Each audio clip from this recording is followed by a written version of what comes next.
Welcome to UpNorthNews Radio. It is Wednesday morning, September 18th, 2024. I'm Pat Kreitlow in Chippewa Falls, Greg Bach in Waukesha, and we look forward to talking to you in just a bit here across the Civic Media Radio Network. We'll have Melissa Baldoff with our Climate Check feature. And then in our second hour, we will be talking about the many school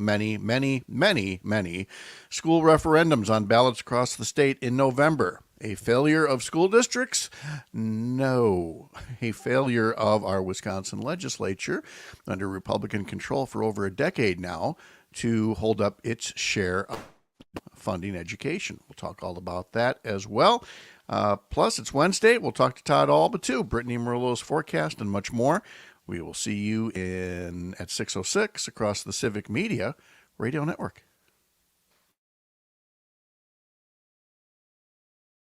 And once again, none of the streams to Facebook are working.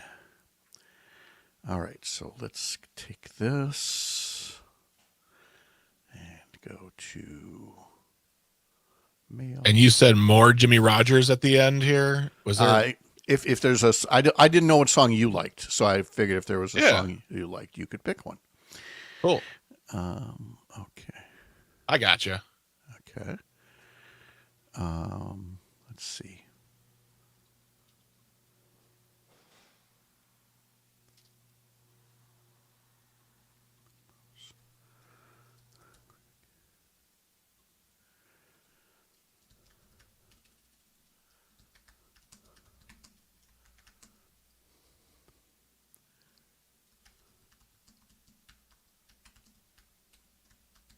And this is also the day of new times, too. So okay. B and D block start 1 minute later. That's right. Okay. Okay. All right.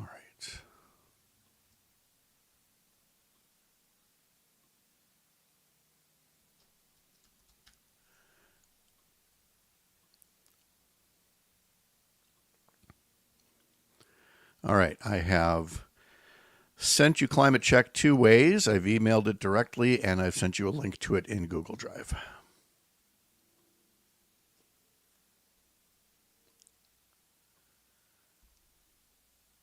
Wonderful. Thank you. Uh-huh. So frustrating.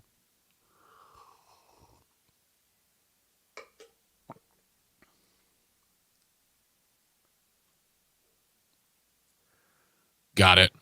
Okay.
Wisconsin from Civic Media. This is Up North News Radio.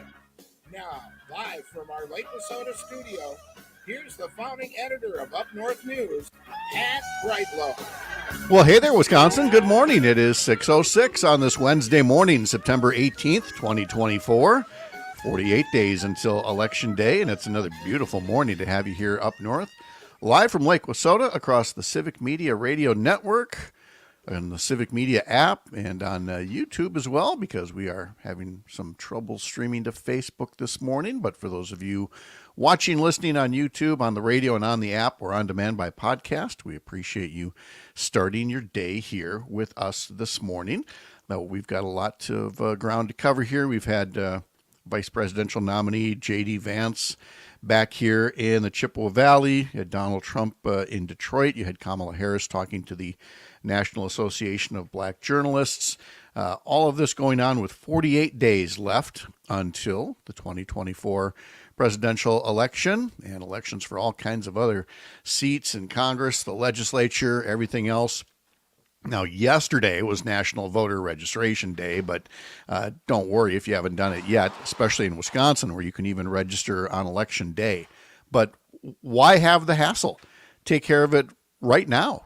Go to myvote.wi.gov, again, myvote.wi.gov, and find out your registration status, find out where you vote, find out what's on your ballot, because the maps have been changed for state assembly and state senate. So get a feel for who's on your ballot, and maybe it'll be a familiar name. Maybe it'll be somebody new, and you need to do a little research on that.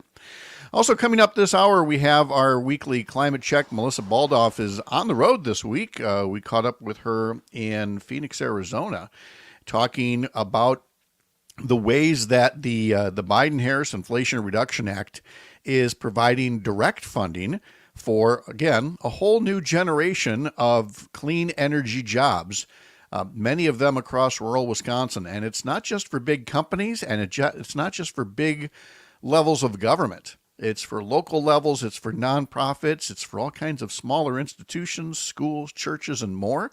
So you'll want to hear that coming up at 6:30.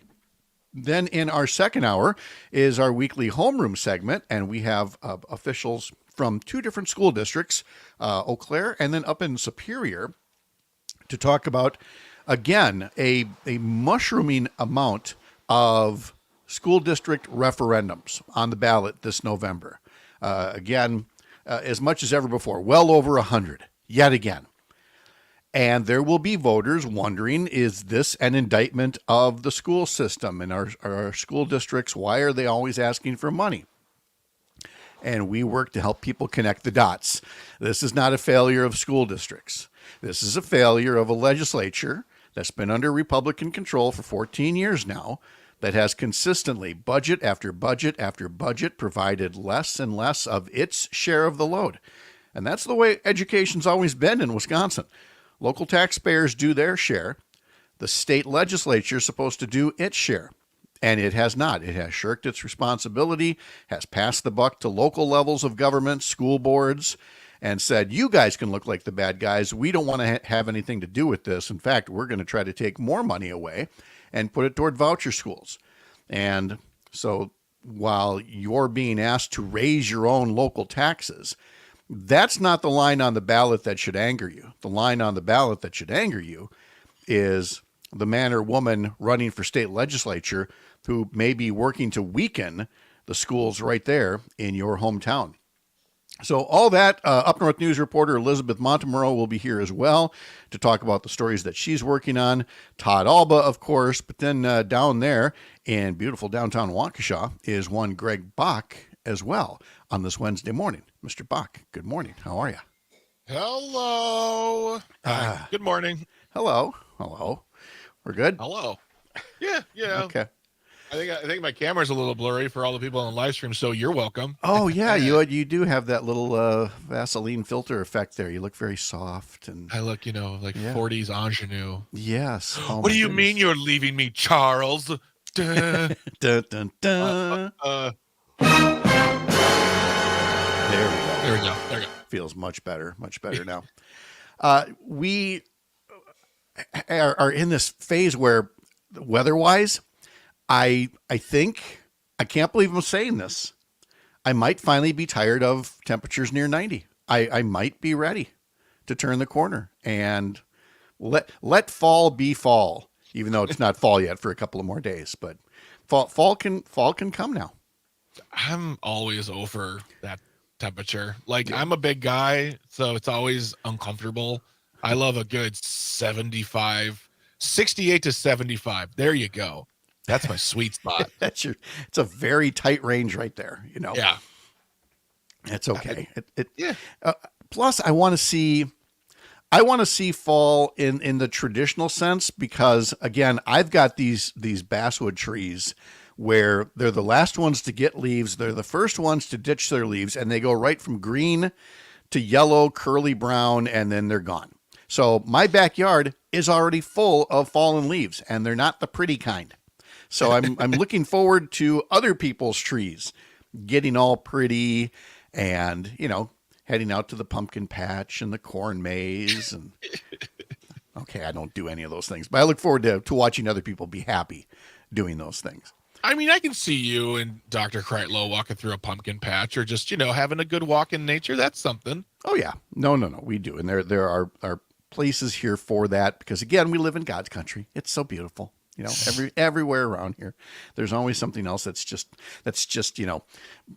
vomiting fall, with the pretty colors and the pumpkin spice and everything else, and football.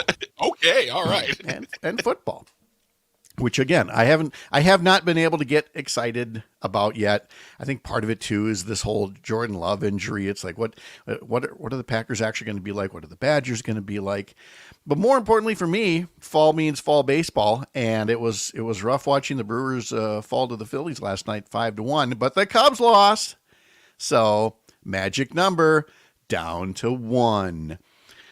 Cubs just need to lose one more, or the Brewers need to win one more, and then the Brewers will be Central Division champs.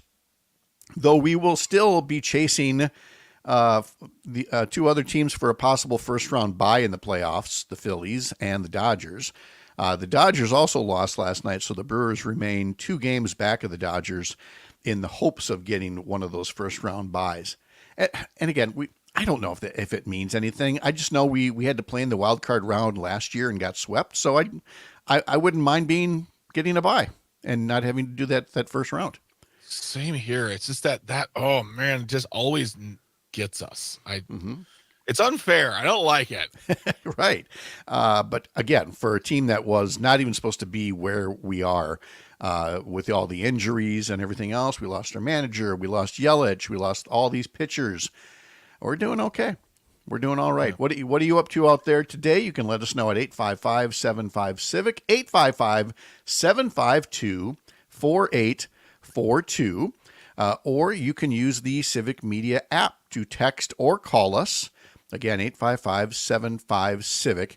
And speaking of texting, the green or gold text to win contest is coming up in less than an hour now, where we will give you today's keyword. You'll text it to us through the Civic Media app. We do that 4 times a day, 7 a.m., 11 a.m., 1 o'clock, and 4 o'clock in the afternoon. Each time we do that, it's a different keyword. You have until the end of the hour to text that keyword. We'll pick one entry statewide at random for each of those 4 hours. And the winner will get $100 cash or gold jewelry. See, the green or gold contest, depending on what's up for grabs. And then one grand prize winner gets a pair of indoor tickets to see the green and gold in Green Bay on Monday, December 23rd against New Orleans. So stick around for all of that. I can tell you this much. It's for $100. You text that keyword in our next hour that I'm going to give you next hour, and you could be the one who's drawn to get $100.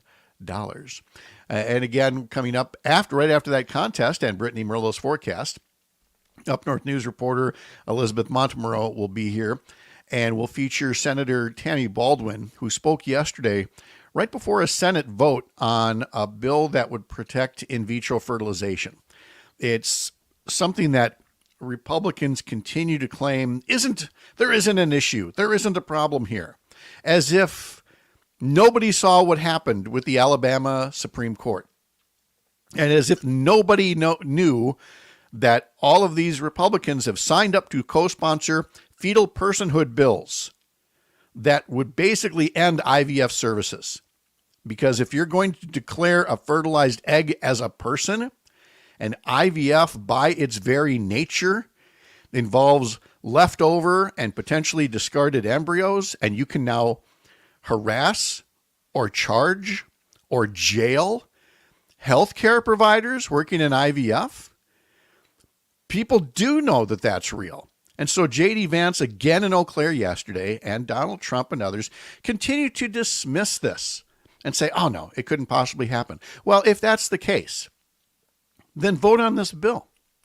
Vote on this bill that would enshrine the right of a person to decide how to start a family into law without fear of being harassed, charged, even jailed for their decisions. And once again yesterday, Republicans in the Senate killed that bill.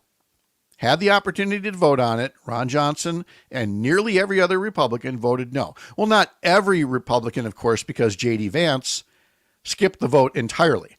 So he comes to Eau Claire. He dismisses a question about it, saying it's not even an issue, while he's not in Washington, D.C., voting on the bill. And so we will hear from Tammy Baldwin in our next hour talking about the vote. We'll hear from a mom who is going to share her IVF story, and we'll talk a bit more about what the right to IVF bill would do.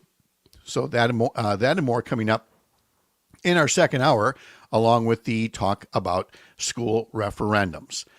And when we come back, we're going to talk a bit more about what was said on the campaign trail yesterday by J.D. Vance, by Donald Trump, and by the person that introduced Donald Trump. And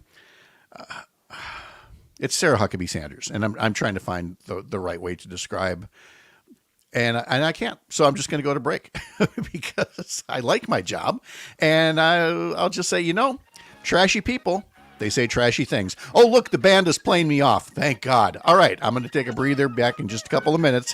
Wherever you're listening across Wisconsin on this Wednesday morning, when you're here, you're up north, live from Lake Wissota on the Civic Media Radio Network.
just one dance, no romance. Living like an alley cat, and you sure could have your secret safe with me. You're tired and lonely, the only cure will be love. Singer Michael Franks is 79 years old today. We'll have more birthdays and other notes in today's history lesson coming up 30 minutes from now here on Up North News Radio. In our Up North News daily newsletter, you can sign up for it at upnorthnewswi.com. Did you know, Mr. Bach, that 105 years ago, a guy opened up a produce stand at the corner of Milton and Sherman Avenues in Janesville? And 105 years later, that produce stand has become a $2 billion grocery brand. Any chance you know which guy it was that opened up that produce stand? Bob Pickensave. It was Bob Pickensave. No, it was his neighbor, John Woodman. Oh, John Woodman of Woodman's. Oh. Yeah. My next guess was Steven Safeway. Never mind. All these guys, and you could have picked any of them, but it was John Woodman. 105 years ago, opened up that produce stand. So in our newsletter, 3 things you might not know about Woodman's as it celebrates its 105th birthday, plus details on the Trump tax plan and how it could cost Americans trillions of dollars for tax cuts that they would not see. Sign up for our newsletter at upnorthnewswi.com.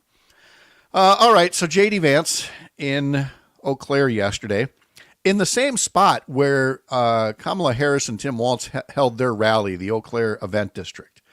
The rally for Harris and Walz attracted thousands upon thousands of people, filled the fields. Parking was, miles away. Indoors at the building there on site, 500 people came in to see J.D. Vance. The things that they applauded, I question.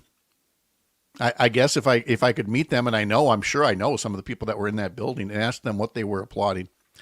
Again, kind of the usual rhetoric about we're just going to deport everybody. Vance at one point said to a standing ovation, "When Donald J. Trump is president, all of them are going home. We're going to deport the criminal migrants in this country."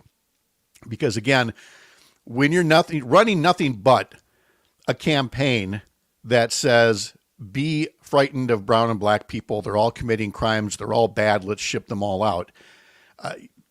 Here's an example. Here's the best example. J.D. Vance was asked about the Eau Claire hospital situation and a corporation deciding to shut down 2 hospitals, one in Eau Claire, one in Chippewa Falls. And there's a rural healthcare crisis that's been building for years based on demographics, based on, billing and other functions of corporate medicine. And J.D. Vance was asked what to do about the crisis in rural healthcare. And what was his answer? It was to attack immigrants and claim that they're the ones that are draining the system. He also said part of the answer was more quote unquote choice in veterans care. The translation, of course, is kick more veterans back into corporate medicine, because that has always worked out so well for our veterans and for our seniors through Medicare Advantage, right? But again, by and large, not a moment from Vance of contrition or self-examination, because all he's got is making up garbage about eating pets.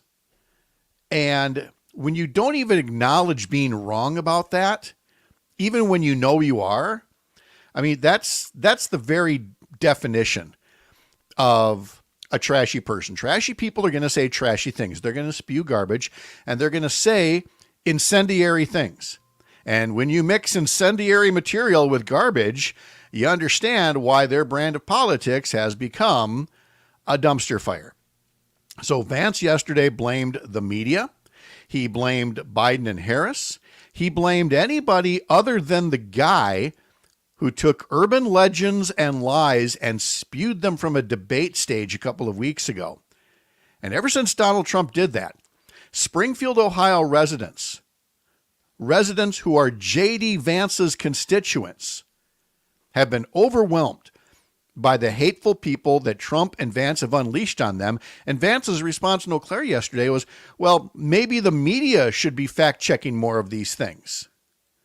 The media fact-checked him promptly and said, there's nothing here. You're making up garbage to, again, base a campaign that is on being afraid of brown and black people. When talk turned to accountability for those who lie and that it leads to violence in Springfield, spills over into violence about attempted assassinations, again, it was anybody else other than themselves, the ones whose lies have inflamed people and the ones who have no actual ideas to share. Remember, everything we've described here has been either deport immigrants, which is going to do wonders for the labor shortage in this country, or cut taxes for the rich. And once again, Derek Van Orden was a part of the events and once again claimed that the problem is in migration. And so I would recommend, and I have not mentioned Ruth Conniff lately, but Ruth Conniff writes editorials for the Wisconsin Examiner over at wisconsinexaminer.com. And the headline of her latest editorial from late last week is Immigrants Are Not Eating Pets or Stealing Votes, but Race-Baiting Lies Are Hurting Wisconsin.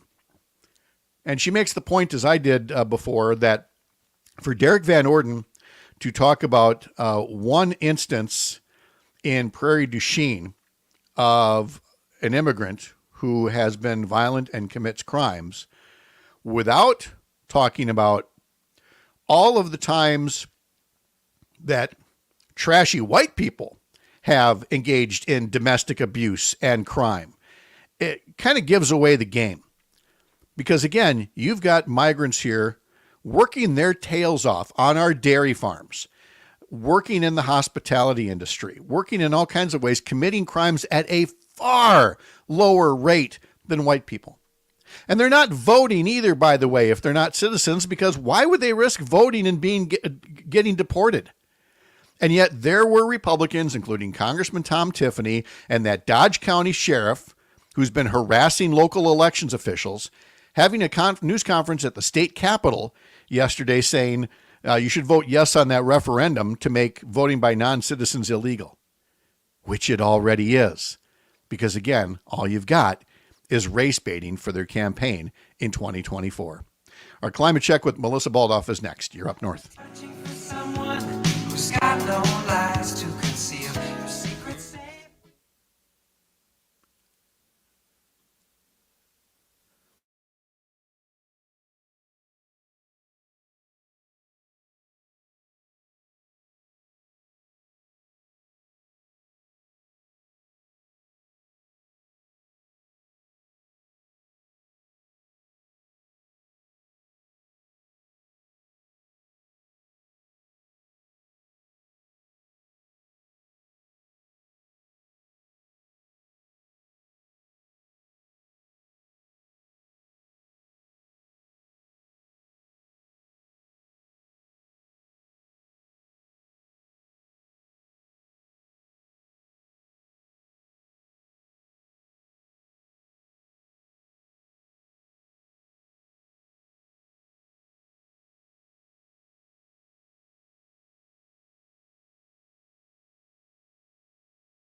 Welcome back. It's time for this week's Climate Check. Melissa Baldoff joins us. This time, I mean, if you thought you were having a warm week here in Wisconsin, Melissa says, hold my plane ticket, and headed off to the desert Southwest for temperatures there that are, approaching the level of the sun. Melissa, hi. Thanks for joining us. How are things out there? Warm, although not quite as warm as they had been. I am here in lovely Phoenix, Arizona, where they had a record stretch of temperatures 110 degrees or higher. I believe it was a 55-day stretch of temperatures 110 degrees or higher, more than 100 days of 100 degrees or higher. It's at least a balmy night in the balmy 90s this week while I'm here. What am I chuckling for? That's absolutely insane. It's just insane. And it underscores the need for various ways to stop damaging the climate, to mitigate the damage that's already out there. And so this week's topic, it kind of plays off what we talked about, a couple weeks back with President Biden coming to Westby and helping rural electric cooperatives to embrace more clean energy sources. But the way they're doing it, and the way that all sorts of other groups and entities can do it, is through something called direct pay. It's something that you're talking about down there in Arizona as well. So what is it about direct pay through the Inflation Reduction Act that is going to accelerate the development of clean energy and jobs and manufacturing and all the other benefits that come with it? Yeah, that's a great question. So direct pay is something, this is, for the first time, an opportunity for eligible entities to receive up to 70% back tax-free cash payments from the IRS. So just, cash money coming straight back to them for their sustainable energy projects. And this is something that is not, competitive, like grant funding. I mean, this is, if you're an eligible entity that applies with an eligible project, that's going to be approved and that money is going to be coming back. So these are things like solar, wind, geothermal, electric vehicle purchases, EV charging infrastructure, all kinds of different projects that are going to be eligible to receive this money. And the kinds of organizations, entities that are eligible is pretty broad. So it's not just your state and local government and tribal governments, but it's also our schools. So, you're going to hear a lot about schools who are using this opportunity to access direct pay funding to make these improvements to school facilities and, free up that money to put it back in the classroom, which is an incredible opportunity. Like you mentioned, rural electric co-ops. It's also, nonprofit organizations, churches, and other places of worship that are eligible to receive this funding, to make those investments in the communities. So this is a really incredible opportunity for any kind of organization that is thinking about taking on a sustainable energy project, taking 70% of that money back in tax-free cash payment from the IRS right now. It's basically, it's along the same lines of a refundable tax credit, meaning, again, you're getting a payment from the IRS, and it sounds like it negates the need, not just the competitive grant process, but also the many hoops that you have to jump through for, private financing. And let's face it, if you are a nonprofit organization, a charity, a church, it's a little bit tougher to get financing than if you're a Fortune 500 corporation.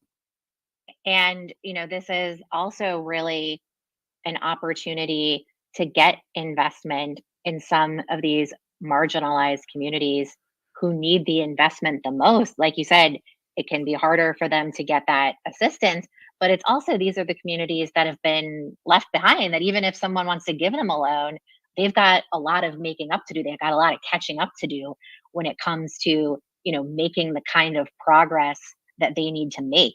So, this is really an incredible benefit that's available under the Inflation Reduction Act that not a lot of people know about yet. So that's something that's just incredibly important to make sure that more people are talking about it and are aware of it, and have these conversations. When people are talking to their school members and saying, hey, what are we doing? How can we take advantage of this incredible funding opportunity to make this investment in our community? I mean, I'm just trying to think of ways that various houses of worship could have truly mission-centered projects when it comes to stewardship. And I'm not going to preach any further than that, but I think that is one example of groups that certainly can be looking at these things, not only because they're good things, they're good for the planet, they're good for the climate and all of that, but as we often talk about in this segment, there is that economic end of it as well. Mhm. There's a nonpartisan business group known as E2, and I'm seeing an issue of the newspaper The Guardian, that this nonpartisan business group has put out a report this week that says that in the first full year of the Inflation Reduction Act, nearly 150,000 clean energy jobs were added to the economy. And right now, some 3.5 million people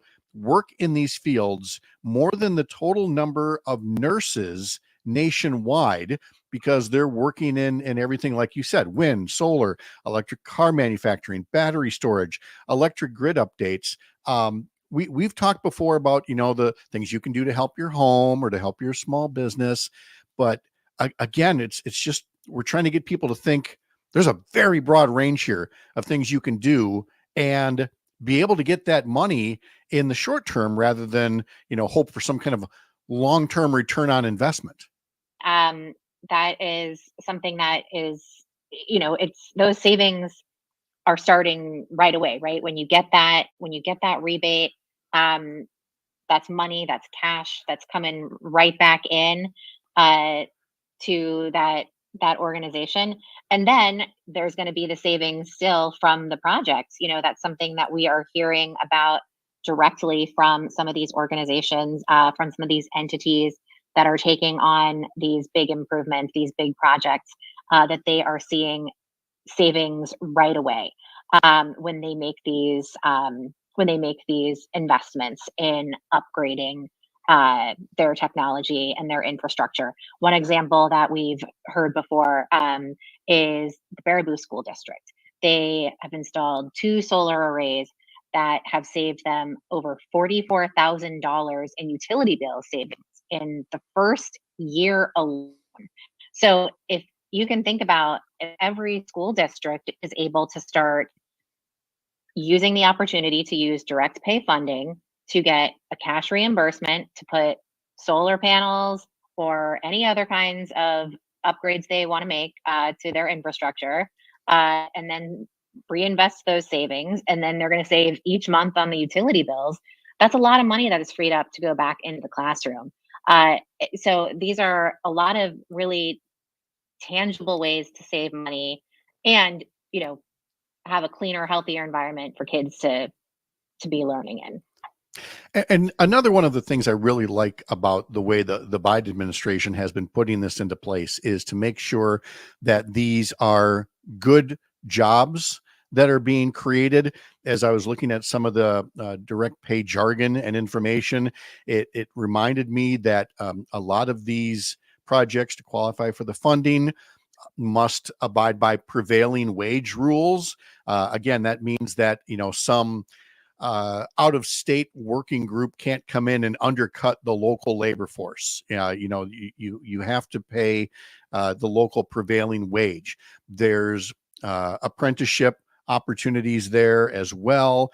There are community benefits agreements, which is just a fancy way of saying that contracts will cover workers' comp, job safety standards, ways to resolve disputes. Again, all ways to protect the worker so that you don't get these fly-by-night groups coming in and just taking advantage of the workers, cashing the check and leaving.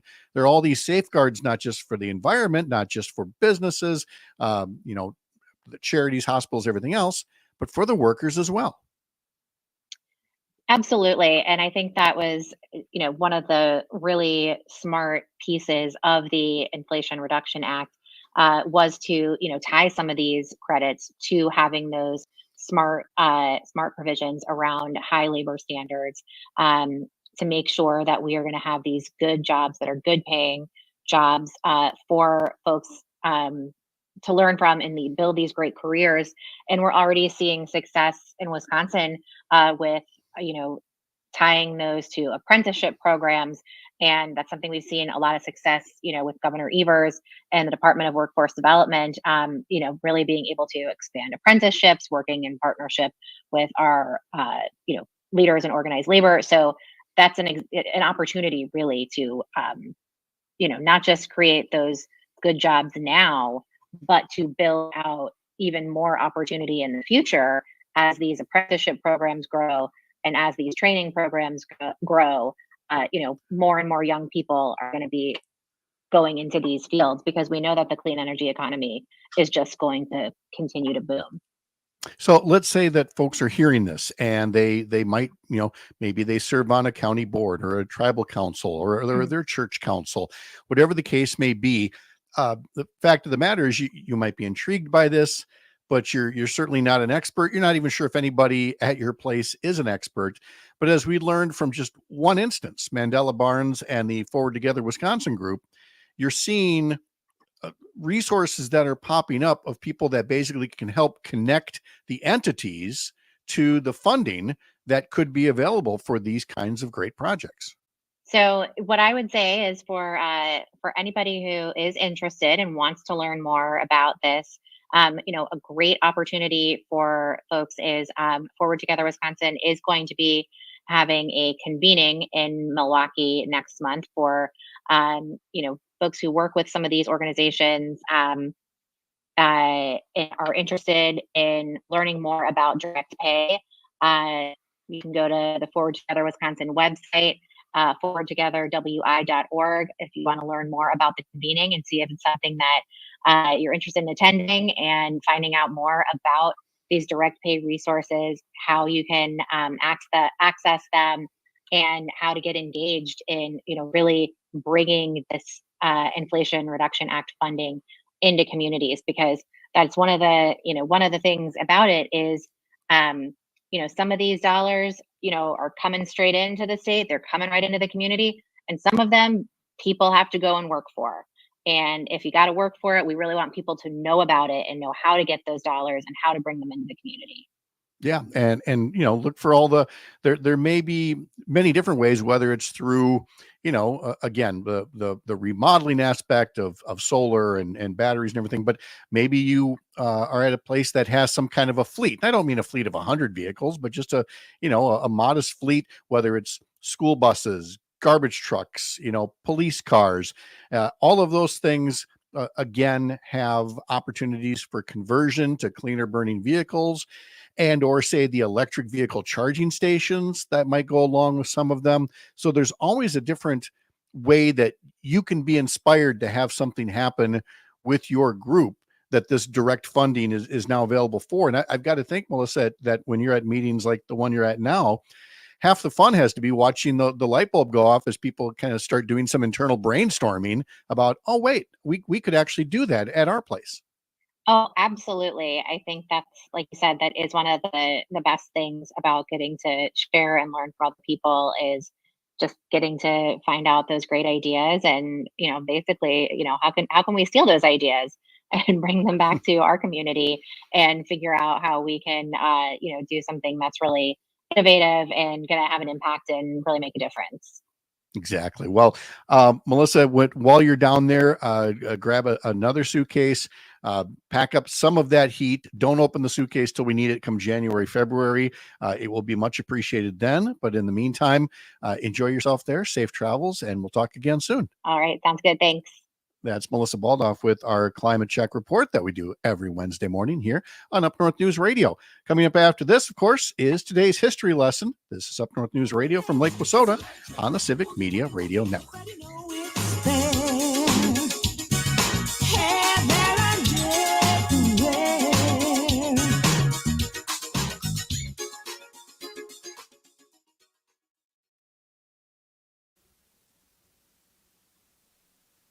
Miss Melissa. Hello. I gotta shut How are my you? window. I'll be All right right. back.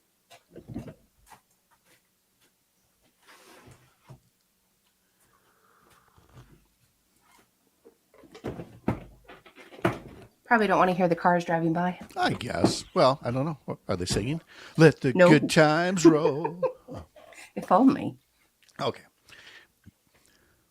And a reminder that this break is now 1 minute longer. So our time together is 1 minute shorter. Aww. Aww. Boo. More So Melissa. sad. More Melissa. More Melissa. I vote more Melissa. When in doubt, always vote more Melissa. Yay. Yep. Thanks, Greg.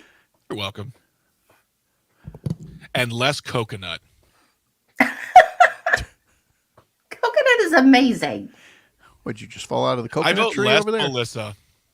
But I just don't like it. It doesn't taste good, and it's when you eat it, like when it's like the shards of coconut glass. Oh, Shards. It gets you in your gotta have teeth. it right. And it's gonna get in your teeth, and it's there for like I don't know, like a decade, and it's just gross. So does corn on the cob, but you still eat it. I won't even. No, that's the false comparison. That's a. I don't know. I think she might be onto something here. First of all, corn is amazing. Shards is shards. You know. No, but see, coconut's a punishment more. Like it's just like, Well, hey, do you like? what about almond joys? Oh, get out of my country! No, What about macaroons? no. Remember, this is a guy that Okay. doesn't think a BLT is a sandwich. So, That's It's a also sandwich. true. It isn't a I sandwich. still love you, Lie. Greg. It's a okay. lie. It's all a lie. All right, let's see if this works. okay. Fun. Yay.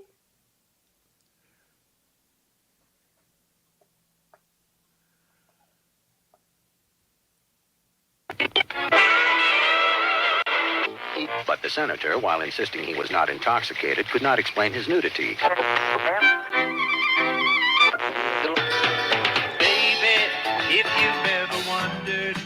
Welcome back to Up North News Radio, and time for today's history lesson on this Wednesday, September 18th, which would include the premiere of WKRP. Cincinnati, WKRP. This day in 1978. And that, of course, was from the long-form intro. Let's see, I was 14 at the time, and I am pretty sure I spit milk or something out my nose. I'd never seen a show intro with a radio clip like, and the senator, while saying he was not intoxicated, could not explain his nudity. I'm like, you can't start a show like that. Apparently you can. And a career in radio and TV was born after that. Melissa Kay joins us from WFHR in beautiful Wisconsin Rapids. How you doing, Melissa? Good morning. I am recovering from a cold. Oh, I feel like everybody is. Whatever this summer Yeah, cold did was, you and it's give it to me? It's yes, know how right you through the managed that. airwaves. It's That's amazing. impressive. And it just the after effects just linger, and I want to feel normal again. But so I hope you feel normal soon. WKRP. I know that was probably long after your time, but maybe in reruns. Did you catch it? Or? No, I haven't. I've heard a lot about it, but I have not seen It it. didn't give you the radio bug at all, then. No. Okay, that's all right. That's all right. Let's see. We have some breaking and sad music news to pass along, and that would be the passing of singer-songwriter J.D. Souther. Here's a little bit of his duet with James Taylor. Well, people got used to seeing them both together. J.D. Souther co-wrote most of the biggest hits from the Eagles: New Kid in Town, Best of My Love, so many others. He had a long solo career that included You're Only Lonely, the Roy Orbison remake. He died yesterday at his New Mexico home at the age of 78. So many other hits and collaborations. I highly recommend going over to variety.com for a very long read on the career of J.D. Souther, passing away at the age of 78, unfortunately. The number one song this day in 1961 was by Bobby V. Take good care of my baby. Please don't ever. A song like this, Melissa, only makes me glad we live in this age, the age that we live in now. When her that you love her. I mean, look, if you're around in 1961 and that's your number one song, that's fine. Good for you. I'll take what we had growing up instead. Because you had Bobby V, you had Frankie Avalon. Oh, wait. Frankie Avalon has a birthday today. He is 84 years old today.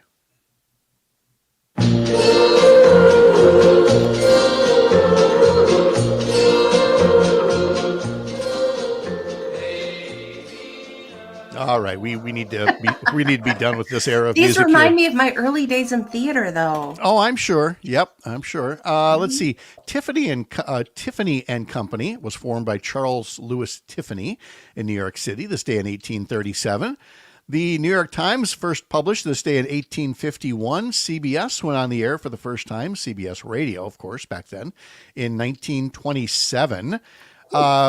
What were you just telling us, Greg, was your most recent tattoo that you're so proud of? So there's some confusion here, Pat. I was waiting for this. Yeah, because this is not the Jimmy Rogers we're talking about. Here, hang on. Here, let's play the snippet of this. Is Jimmy Rogers, the country singer born this day in 1933.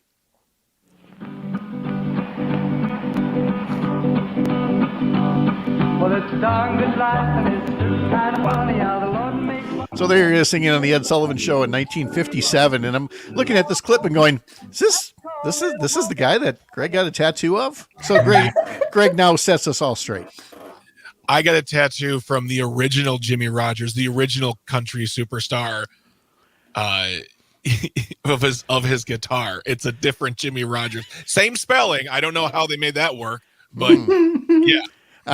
In my opinion, the better Jimmy Rogers. I was going to say, can you imagine they had Ed Sullivan, they booked the other guy and go, oh, wait. He was way dead. Okay. That's kind of what because it says here, this Jimmy Rogers died in 2021. So, yeah. Chicago Cubs legend Ryne Sandberg, 65 today. Singer Michael Franks is 79. Joanne Catherall of the Human League is 62 years old today. She doesn't. No, she does not. She makes it clear in verse 2. Yes, she was working as a waitress in a cocktail lounge. Jason Sudeikis is 48 years old today. Aisha Tyler is 53. And then finally, James Marsden, the actor, is 51. I happen to like one of his earlier, younger roles, which involved some singing as well, when he was in Hairspray.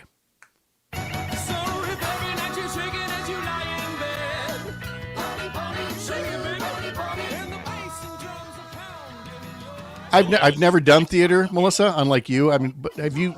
I don't imagine you've done Hairspray. I know it's wouldn't that? Have you seen the movie? Doesn't it look like it would be fun to do? Oh, it would be. I have so been fun. told I would enjoy it, but I don't watch a lot of TV. Yes, I think you would very much. Rob from Tigerton says good morning to Melissa. So good morning, Rob. Great. Tony asks, is that the famous Melissa who took the video of Tim Walz talking in Wausau? Thanks, Tony. Yes. See, your work gets noted. And by the way, we were tipped off about J.D. Souther's passing from Roger and Stevens Point, letting us know about his passing away. And again, just one more musical legend. Today is U.S. Air Force Day. It is Locate an Old Friend Day. Would we? Like Would we? age? Locate? Like yeah, GPS? like somebody that you haven't seen for a while. No, not like stalking. Stalking Old Friend Day. This is National Cheeseburger Day. This is National Purple Bra Day for breast cancer awareness, and this is Rice Krispie Treats Day. Yum. They're okay, but you got to make them right. The Special K bars, that are a little bit chewier would be my preference. Tear up your mouth. Oh yeah, they will. I prefer Special K in a casserole. Yeah, that's why I don't eat them anymore. Not at this age.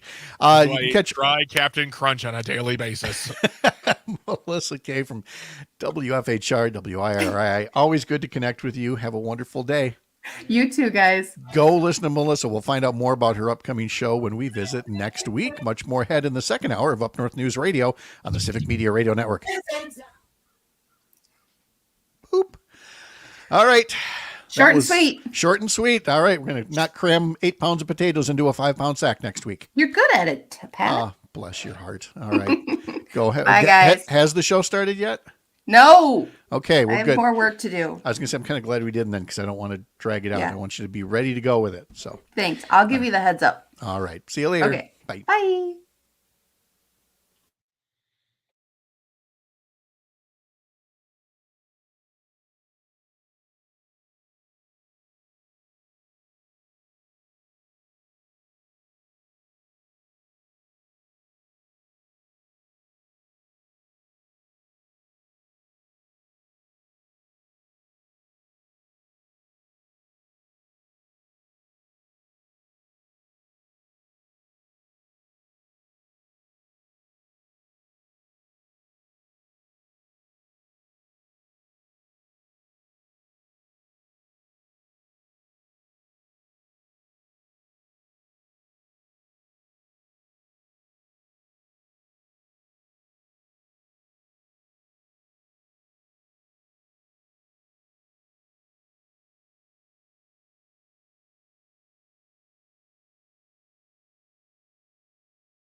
Hello there.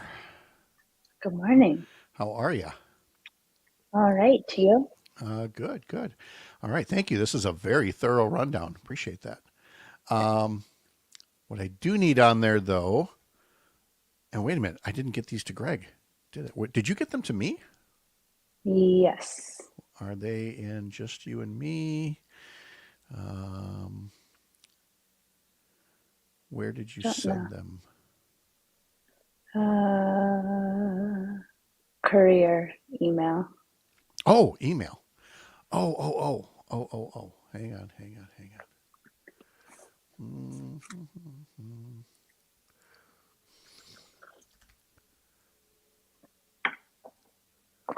There we go. Okay. Clip. Did I download these?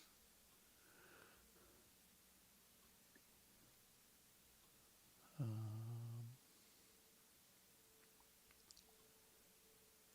9/18/24. Nope, looks like I did not. Okay.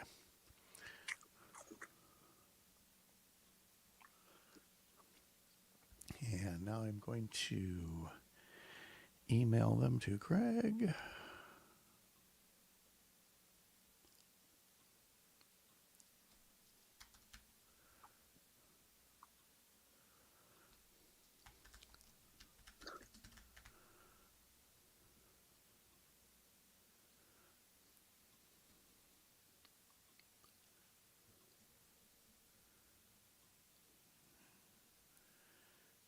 And now we'll send them the notes.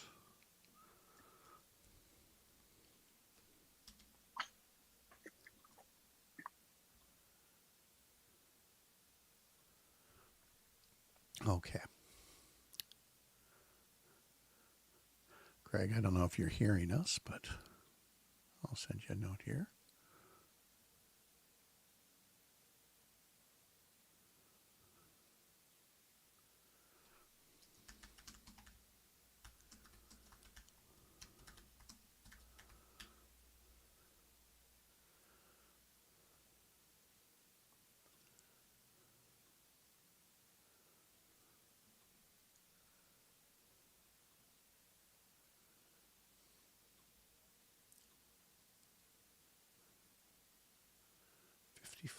Their families and their futures.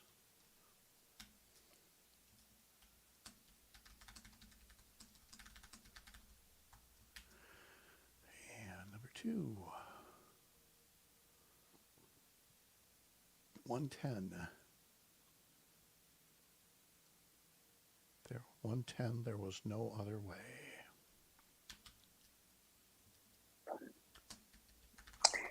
tried to pare it down. It's okay. No, the links are just fine. I just needed the chimes and now cues.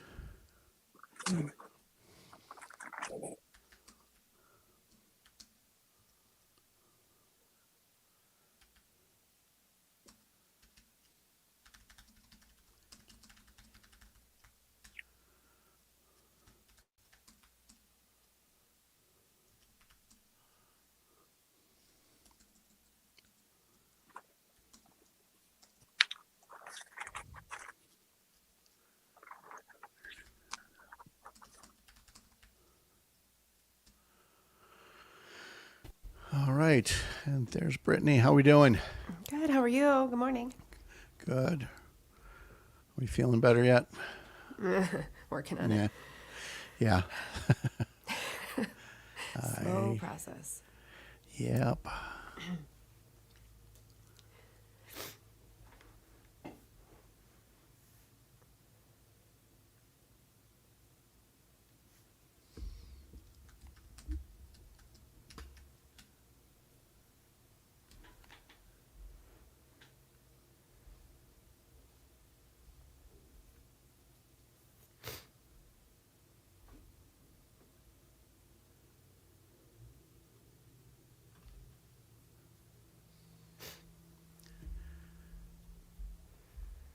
All right, 15 seconds.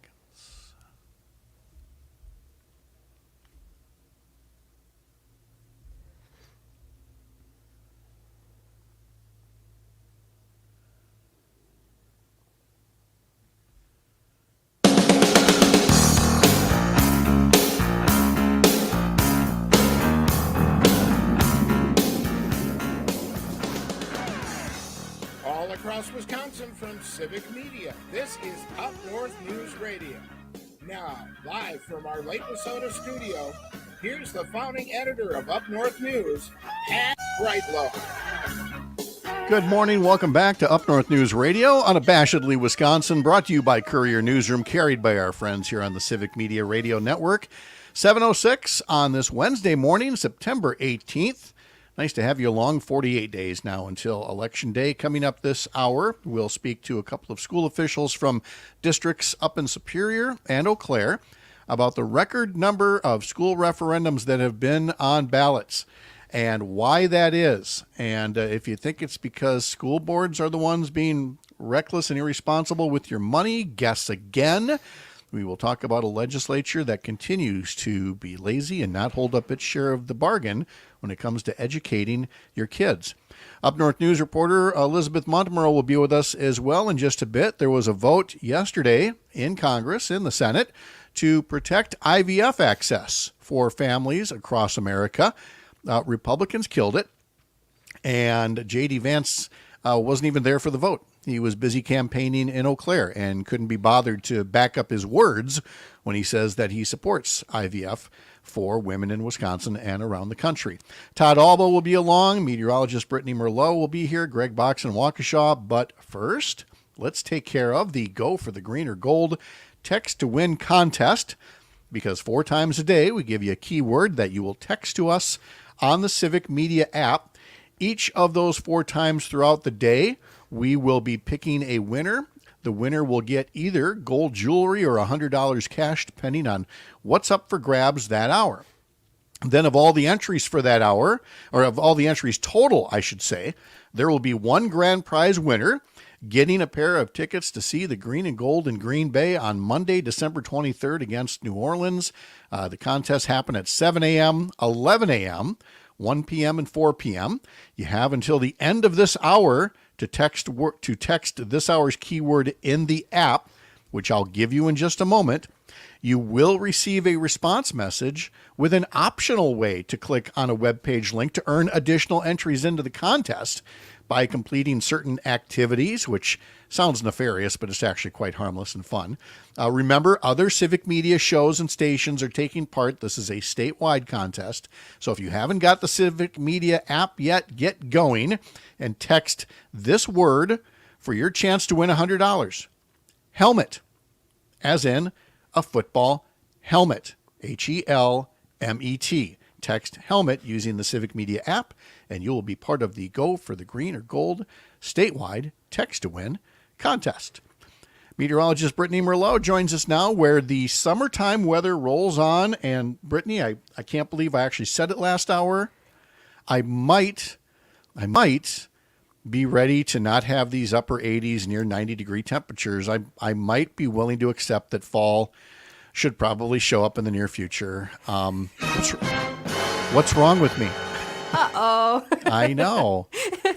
It could just be that I was shopping recently and I saw a couple of really nice flannel shirts, and now maybe I'm just dying to wear them. I don't know. Maybe it's that, but That's so true. It's the thing. You know what I mean? Mm-hmm. It's the beautiful, beautiful out there right now, but I wish the temperature was just cranked down just a little bit more. Yeah. Unfortunately, though. I know. Sweltering, scorching, sweating, still, unfortunately. It's summer still, I guess, right? The start of fall isn't until the 22nd. So there you we go. got the 80s rolling on. We're going to have those low to mid 80s today, so just a touch cooler. And I think we're going to start to roll in by this afternoon. This is all ahead of the front that, of course, is going to be bringing rain, some showers and storms into northwest parts of the state late tonight and into tomorrow. And then for the rest of the state, by tomorrow afternoon and into Friday morning, we're going to see another wave of showers and storms work their way across. So wet weather is in the forecast. It does stick here for the weekend as well. And temperatures start to cool to maybe some PAT standards as we go into Sunday and early next week. But we are still stuck with those 80s. So again, another low to mid 80s day today. A lot of sunshine to start, more clouds to end the day, and a few scattered showers late into northwest Wisconsin. All right. And Rob says, good morning from Tigerton. It's sunny and 49. Busy mowing lawns in Wittenberg yesterday. I've got a bunch in Tigerton today. I drank plenty of water and Gatorade, only one soda. And Rob says, for National Cheeseburger Day, you got to play Jimmy Buffett's Cheeseburger in Paradise. I sang that in karaoke a long time ago. Well, Rob, let's bring it back again. Let's all get out to Tigerton and see if you'll sing a little Jimmy Buffett for us. No Jimmy Buffett karaoke takers over here? No. Cheeseburger in paradise. Paradise. Yeah. And I don't know it yet. Tony seconds the notion of just wants to wear flannel, but Tony's up in Ashland where they're going to have frost and freeze warnings probably by the middle of next week. So he'll get his chance. All right, Brittany, thank you so much. Have a wonderful day. You too. Thanks. All right, it is 7:12 right now on Up North News Radio.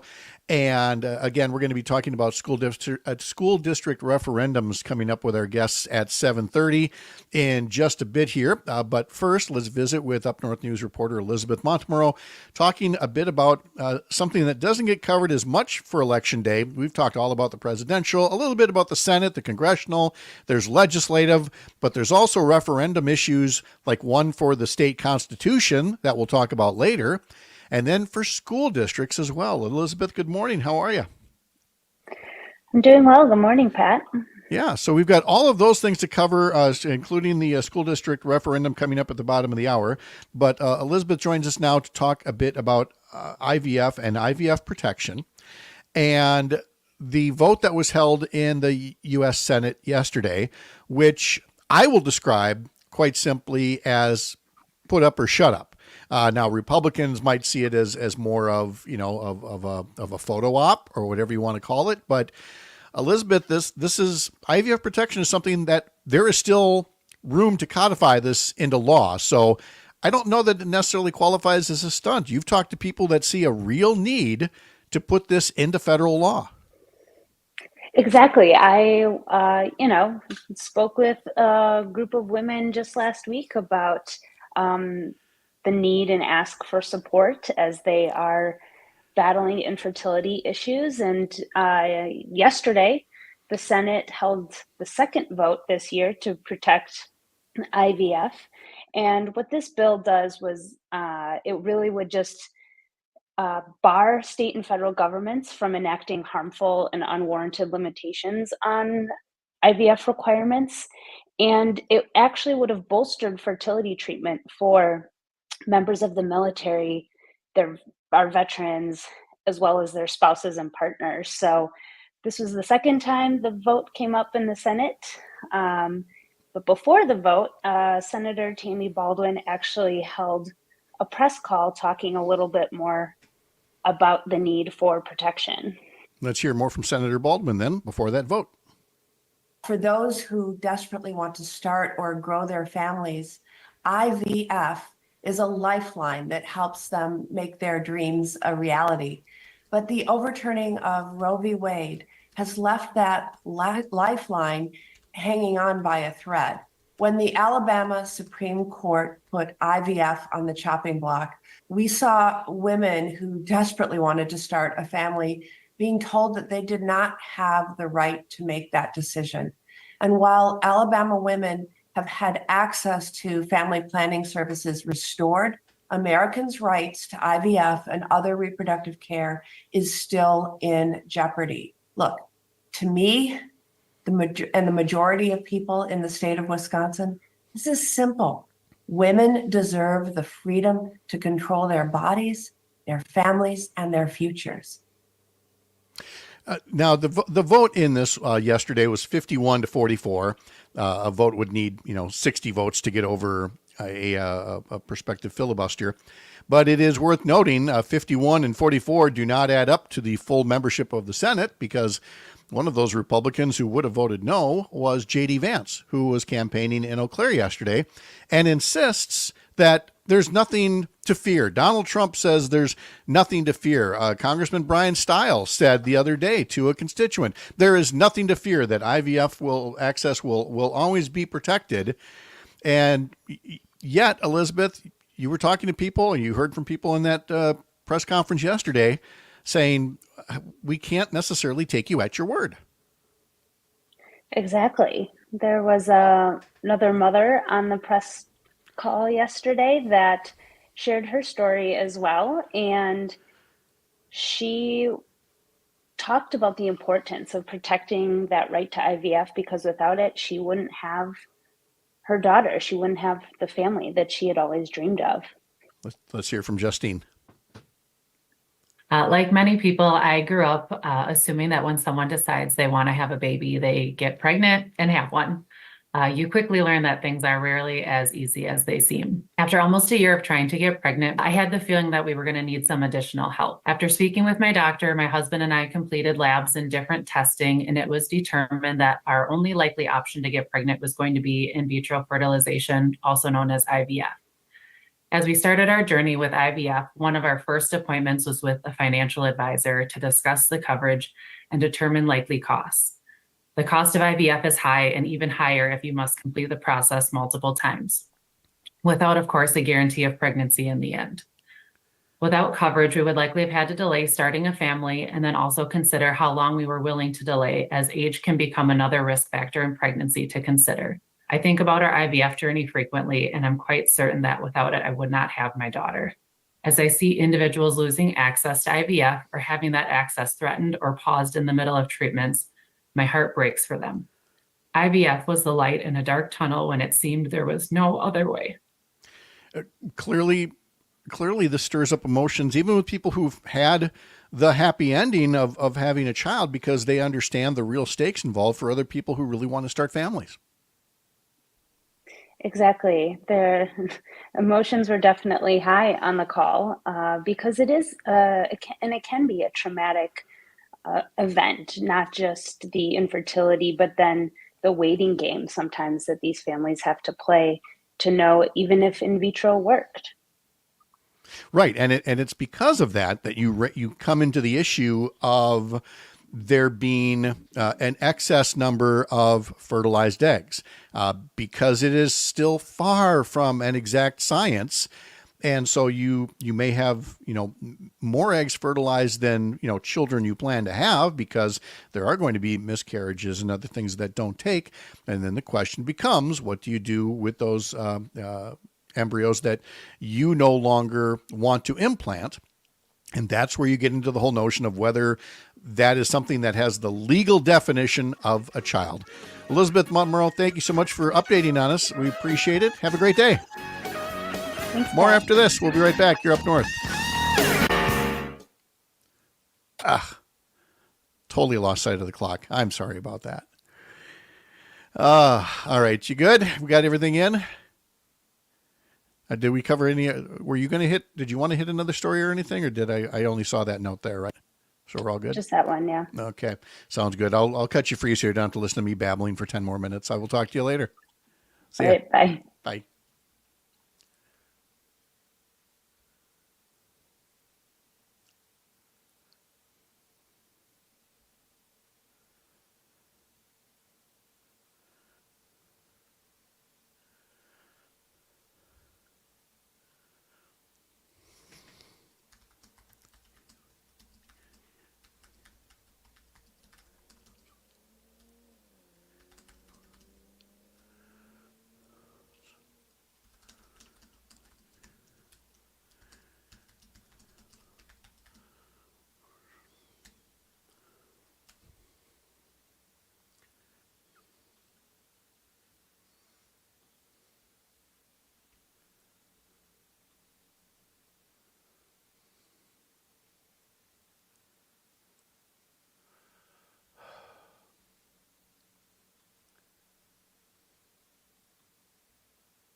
In honor of Jason Sudeikis turning 48 years old today. This is Up North News Radio. It's a Wednesday morning, September 18th. Pat Kreitlow, Greg Bach. We'll have Todd Alba coming up in a little while. Our homeroom segment is just less than 15 minutes away right now. But we were talking into the break when Elizabeth was here about IVF and the whole matter of trust. When we hear that IVF access will be protected, we have to remember that, again, going into the break and talking about whether fertilized eggs meet the legal definition of a child is at stake. And that even though Republicans, including Donald Trump, who surprised a lot of people by saying he's going to try to mandate that insurance companies cover IVF, there's still a not tiny fraction of his supporters of Republicans who are outraged by that, and they absolutely want every single embryo to count as a person, and that means that doctors, clinicians, potential parents, and others could be prosecuted for the disposal of excess embryos that aren't being used. There is that trust issue there because some of these same folks, like J.D. Vance, like Donald Trump, are continuing to lie about the basics of abortion. This that you're about to hear from J.D. Vance, this isn't from yesterday in Eau Claire. This was from over the weekend, although I wouldn't doubt if he said it in Eau Claire because he and Trump say it repeatedly. Give a listen to how they are still talking about abortion. Now, before President Trump, America had the most extreme abortion laws in the world, allowing abortion up to the moment of birth for any reason at all, paid for by taxpayers, and very often with the federal government threatening Christian charities and hospitals that if they didn't do what the progressives wanted them to do, they would get shut down. Now, thanks to President Trump, we have turned the page and our nation has a chance for a fresh start. And today we all say together, unafraid, we are proud to be the pro-life party in the United States of America. So now when you hear all of that, does that sound like somebody that's going to be okay with the disposal of fertilized eggs that parents decide that they no longer need because they've been able to start the family at the size of the family that they wanted so badly? Or does this sound like somebody who, in defending religious organizations that do not provide adequate information and, in fact, oftentimes try to steer women wrong, doesn't this sound like somebody that would go down that road in terms of mandating, dictating to people what they have to do and the penalties they might face if they were to use IVF in the way that IVF is being used right now? If you're willing to lie about abortion and say that it's still taking place in the 9th month or even after birth, when that's not what abortion is, what that is, it's a medical catastrophe on the part of a fetus that has such abnormalities that it is not compatible with life. But when you tar that as some kind of elective abortion procedure, when you lie about federal funding being used for it, when you take the side of so-called medical organizations that do not provide full information and in fact lie themselves to try to mislead pregnant women and their families, you haven't earned a lot of trust points when it comes to protecting IVF. So that vote yesterday in Washington, D.C. was in fact necessary. J.D. Vance should have been there to cast a vote, and the vote should have been yes. Same goes with Ron Johnson, who talks about his daughter's IVF journey. And yet he votes no because, as he said last time around, well, think about how much that would cost if Donald Trump's plan would go through, that it requires insurance companies, health insurance companies, to pay for IVF. That's Ron Johnson saying, well, my daughter, thanks to my being rich, she can do IVF, but it might cost taxpayers money for somebody else to start a family. So it's different levels of protection based on how wealthy you are. But he should have voted yes. And Donald Trump should have been to Washington, D.C. yesterday, urging fellow Republicans to vote yes, to protect IVF and to put that behind them. Again, the big problem you have, and it's such an easily fixable problem for the Republican Party, is they could put things behind them. They could say, we actually are for IVF, so we're going to vote on this bill, and we're going to put it behind us. We're actually going to get behind the Affordable Care Act because initially it was a conservative idea. It uses private insurance companies. And so we're going to declare victory and we're going to put that behind us. We're going to vote for the bipartisan immigration and border security bill. And we're going to put that behind us. And we're going to look forward on how we can address some of the other ongoing challenges of this country. But instead of putting things behind them, they want to fight the same battles over and over and over again. Because it's all about the battle. It's all about the elections. It's all about the votes on election day, rather than actually solving something. And so we find ourselves in this situation of having to talk about the same topics repeatedly for a reason. And it's our job to explain the reason why. We don't want to be talking about these things every single day. We would like to put these things behind us. But we want all of our friends and neighbors to understand why we're in this Groundhog's Day worthy loop of policy debates and votes, and then more debates and more votes, and more debates and more votes. And it's exactly the kind of thing that we're seeing here in Wisconsin as well, where the Republican-led legislature could have gone along with Governor Evers and funded childcare counts and addressed the childcare crisis. And we would have been able to put that behind us. They could release the money for treating contaminated water that has PFAS industrial chemicals, and we could put that behind us. They could release the money that's meant to help with a healthcare crisis in the Chippewa Valley with 2 hospitals closing, and we could put it behind us. And finally, with a multi-billion-dollar surplus, they could finally fix school funding so we wouldn't have to have over 100 referendums every cycle. And we could fairly fund schools, and we could put that behind us. and look forward with a healthier state economy and with healthier schools. We're going to talk about some of that last topic with our guests coming up right after this break on Up North News Radio, live from Lake Wissota on the Civic Media Radio Network. And heaven knows I tried.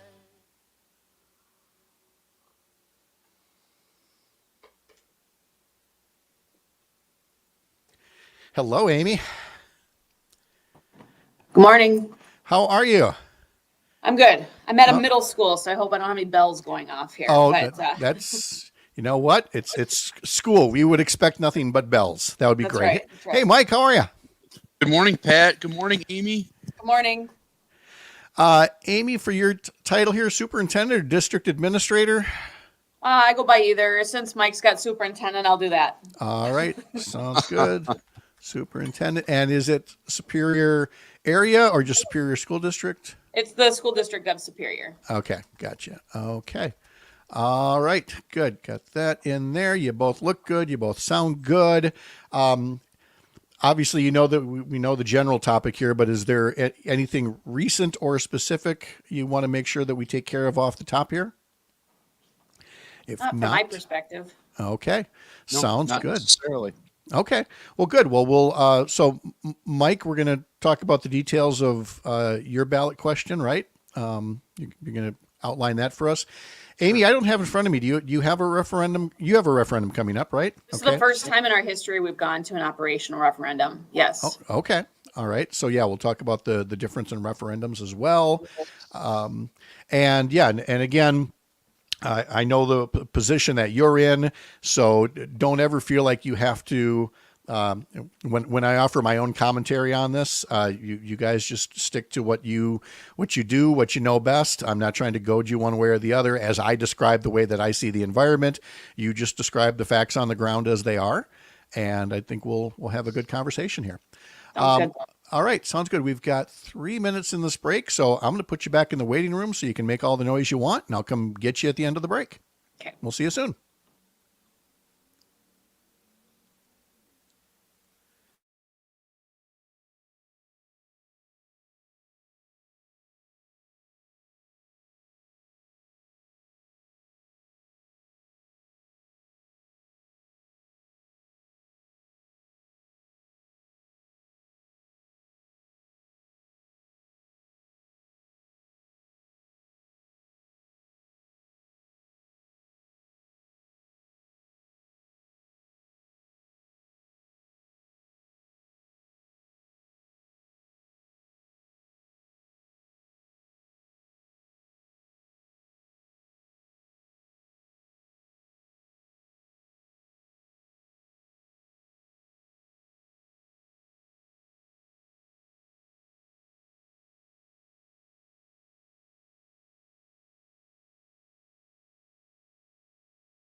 All right, here we go.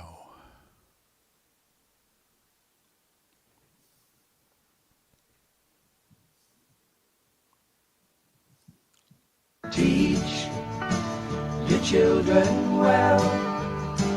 Their father's help did slowly go by. 7:34 now on Up North News Radio on this Wednesday morning, September 18th. Hey, if you ever miss an hour of our program, you can certainly go and get it in a couple of different ways. You can get it at civicmedia.us. Again, Up North News is a separate entity from Civic Media. The work we do is at upnorthnewswi.com. But Civic Media's website is civicmedia.us. You can find all the stations where this show is heard. You can find out about other shows, about other stations. If you go to our show page, you can click on each hour's program and listen back there on the website. Or you can subscribe to us as a podcast as well. And that way you never miss any of the hours. You can just go through and click the hour that you want and listen back to some of the great guests and topics that we go over. Brewers lost yesterday to the Phillies 5-1, but the Cubs also lost. So the magic number is now 1 to clinch the division, the National League Central. And that could happen as early as this evening. Freddie Peralta will be on the mound for Game 3 of a 3-game series with the Phillies. Then the Brewers stay home. Arizona comes to town for the first of 4 games starting tomorrow at 6:40. We also still have going on this hour the Go for the Green or Gold Text to Win contest, where using the Civic Media app, you text us this hour's keyword, and you're in the running for $100 cash. And the keyword this hour is helmet. HELMET. Text helmet using the Civic Media app. You're in the running for $100 cash. The next drawing, the next opportunity to win will be at 11 a.m.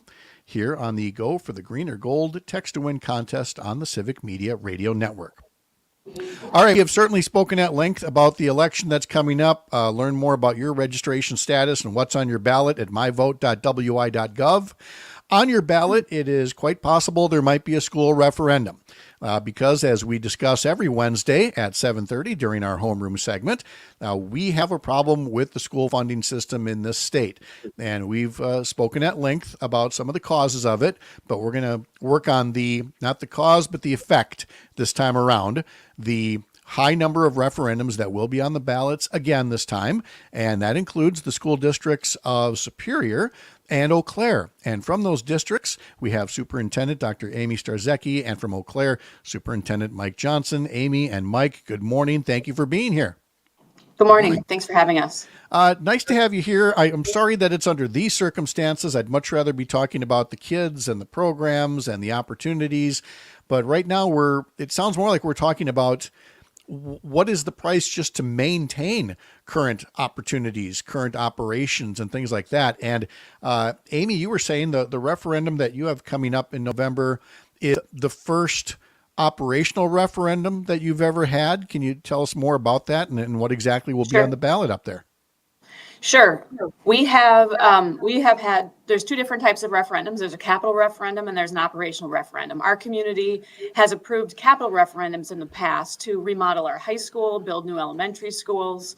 Our most recent capital referendum was in 2016. An operational referendum is different in that those are funds we're asking for from our taxpayers to help with just our daily operating expenses and supporting our annual budget. And so we are bringing to our community a non-reoccurring referendum. That's a 5-year referendum where we'd be asking for $18.5 million over 5 years to support our annual operating budget, which pays primarily for salaries and benefits, staffing, and programs. And so for a budget, that's obviously that's a great big number. When you break it down at the level of a typical home or taxpayer, how do you explain that to folks? What we've explained is in the initial years, the amount it would cost a $100,000 home would be $7 a year. As we go into years 3, 4, and 5 of this referendum, the amount gets higher because the projected deficit that we are seeing for years 3, 4, and 5 is much more significant than years 1 and 2. So in years 5, we'd be asking taxpayers for $79 per $100,000 home over a year. Okay, and Mike, let's get to your ballot issue as well in Eau Claire, what you're asking for and what the numbers look like. Very similar to Amy's in terms of the length of time. It's a non-recurring operational referendum. It's for 4 school years, $18 million a year here in our district. And that will cost the taxpayer $99 for every $100,000 of property value. It's really to, as Amy had said in Superior, the operational, the day-to-day. It's really for our stability of our educational programs, including our elementary reading, behavioral and mental health resources, school safety, and really sustaining our student to staff ratios. So we have to go back then to the basics to answer questions that listeners might have. For example, why, if this is just cost to continue current operations, and yet you're asking for more money, it must mean that there's been inflation here. And so why can't you just, increase those taxes on your own, and or why can't the legislature just put more money in to cover it? The answer to the first question, Mike, deals with something called revenue limits that have been kind of they've been a thing for 30 some years now. How do you best explain revenue limits and why you have to go to taxpayers rather than saying, hey, this is the price to continue the same amount of operations? Exactly. That's one of the items that we do have in our slide deck and our presentations that we've already started. There are a few reasons why we're here in this situation. We do have mandated state revenue limits, and they had started back, over just about 30 years ago when I started my career after graduating from UW Eau Claire. But yes, the district is not able to just say, well, we're just going to spend more money and put that on the taxpayer. We have to go to the public for this operational referendum to get permission to do so. And for many years, Eau Claire, and we still are a lower spending district. The district was, those caps were put into effect when Eau Claire was very efficient with their money, with their funds. And back in 1994, it was only supposed to be about a year and then a 5-year fix. Well, here we are 30 years later, and we're certainly feeling the effects of that. Oh, without a doubt, Amy, for a school district like Superior as well, this thing that started as a Band-Aid essentially in the early and mid 1990s, what has this done over the course of nearly 30 years to education in Wisconsin in terms of how some districts have either been hurt by this revenue limit scheme, while more so than maybe other districts have? It just seems to have fostered inequity in how our kids are being educated. That's exactly right. As we look at I'm just looking at the data right now on my screen. As we look at the revenue per member, the state average across the school districts is 12,500. Both Eau Claire and Superior are well below that, while ours are about 11,500 or so, where other school districts see 16,000, 18,000 per student. If we had the same, if the state had kept up with that revenue limit, we wouldn't be talking about an operational referendum. We would have the funds we need to maintain our small class sizes and the programs that we have in place. And that gets us to the other part of that equation. Is it's one thing to have to go to the local property taxpayer and say, please allow your taxes to be raised above those limits that were put in place 30 years ago.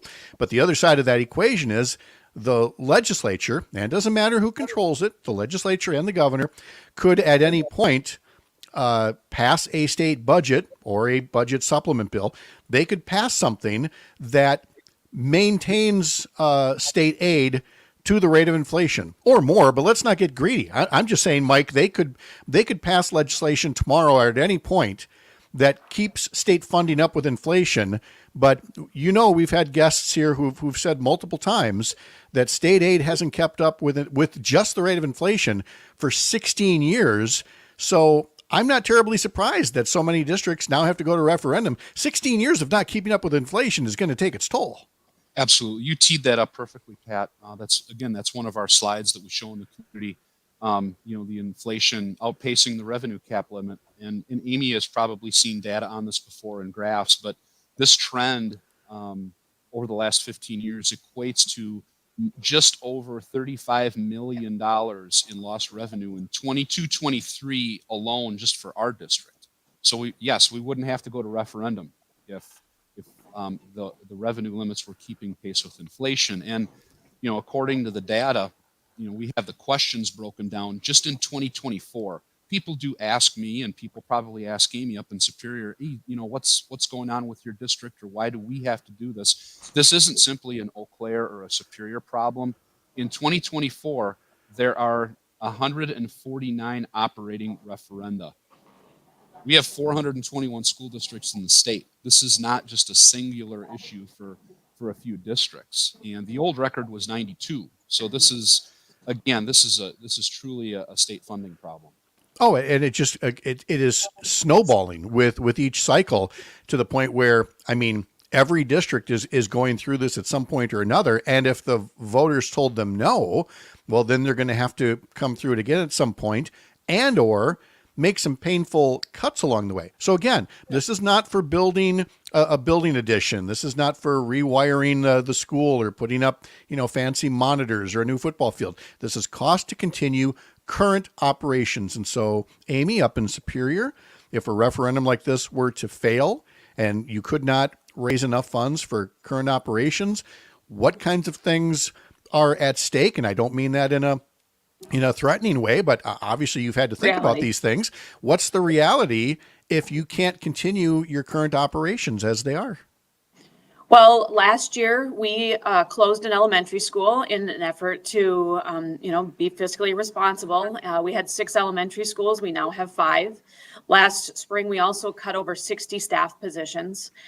We were able to maintain our staffing ratios and the same class sizes across elementary and secondary schools. However, if this referendum fails, we will be looking at closing another school, and we will be looking at more drastic staffing cuts that will have an impact on those ratios and increase class size.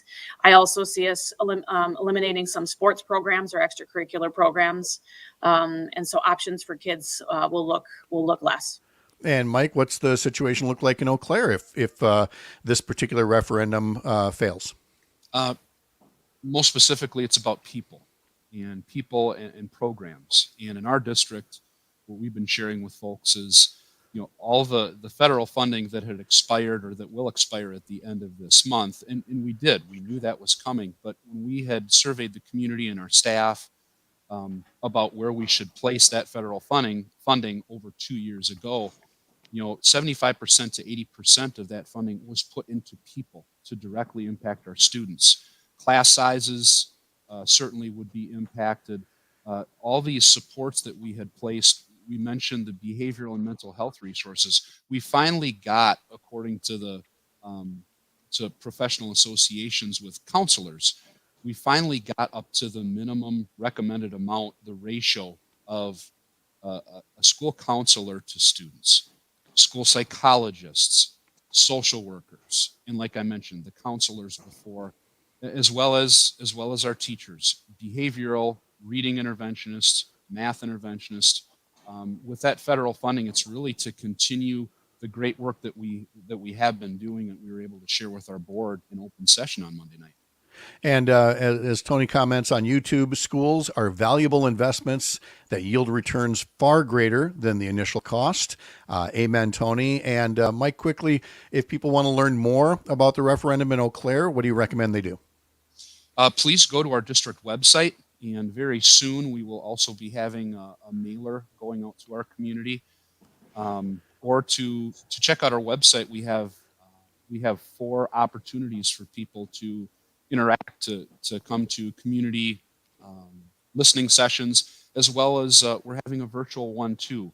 We did have a capital referendum in 2022, and that was very helpful to be able to share that information with the community. Okay. And Amy, if folks want to learn more up in Superior. We also have a couple community meetings coming up in October. Those meetings are posted on our website, and all the information, including short videos and slideshows and information about our referendum and the details around that, are on our website as well. Very good. Dr. Amy Starzecki from Superior, Mike Johnson, Superintendent in Eau Claire. Great to catch up with both of you. Best of luck to you. Stay in touch and have a great day. Thank you. Thank you for having us. You bet. We'll talk to Todd Alba of the conveniently named Todd Alba Show coming up next. You're Up North. If they told you you would cry. There we go. We're clear. Great, you guys. That was just a perfect explanation. Thank you so much for that. All right. Thanks Thank you. a million. All right. Amy, you I bet. was up in Superior 2 weeks ago for a football game watching my son, and I loved, and we're going to do that at our, you had the informational QR code in the bathrooms and the stalls in the concession area. It was hilarious. I'm like, we're doing that.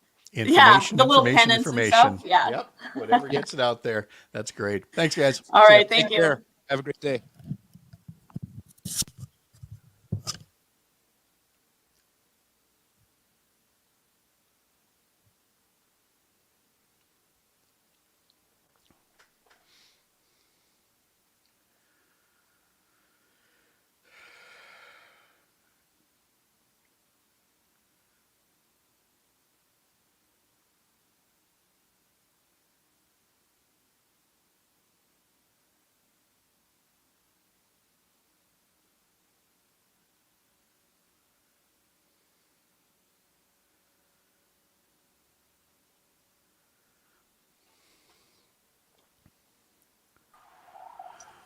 Todd Alba on the radio.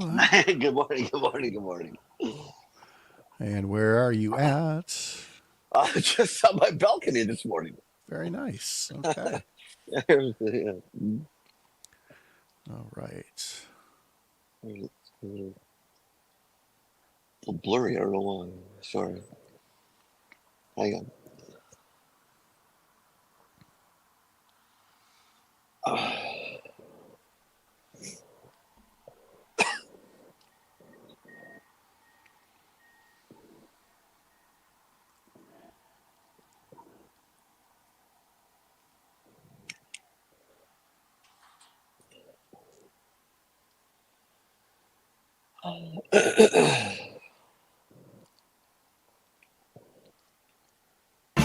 Cheeseburger in paradise. Heaven on earth with an onion slice. Not too particular, not too precise. I'm Tell you just a what, cheeseburger in that Greg Bach, he listens to the listeners when they make requests. You say it, we play it.